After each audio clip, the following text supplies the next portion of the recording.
దోషములను నీవు నీ ఎదుట ఉంచుకొని ఉన్నావు, నీ ముఖకాంతిలో మా రహస్య పాపములు కనబడుచున్నవి. ఇవన్నీ పెట్టుకొని దేవుని దగ్గరికి ఎట్లా వెళ్తావు? అర్థమైంది? అక్కడ పాయింట్ చక్కగా ఉంది కదా. మా దోషములను నీవు నీ ఎదుట ఉంచుకొని ఉన్నావు. ఇప్పుడు నా దోషాలన్నీ పెట్టుకొని, దేవా నా నివాస స్థలం నీవేనని చెప్పి దేవుని యొక్క ముఖద్వారాన్ని వెళ్ళగలనా? దేవుడు నన్ను చూస్తాడా? నా మీద దోషాలన్నీ కనిపిస్తూ ఉంటే దేవుడు నన్ను రాణిస్తాడా? ఆ తర్వాత ఏమన్నాడు? నీ ముఖకాంతిలో మా రహస్య పాపములు కనబడుచున్నవి.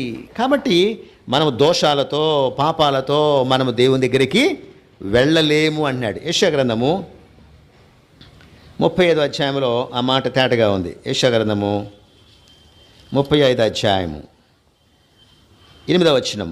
అక్కడ దారిగా ఉన్న రాజమార్గం ఏర్పడను, అది పరిశుద్ధ మార్గం అనబడను, అది అపవిత్రులు పోకూడని మార్గము.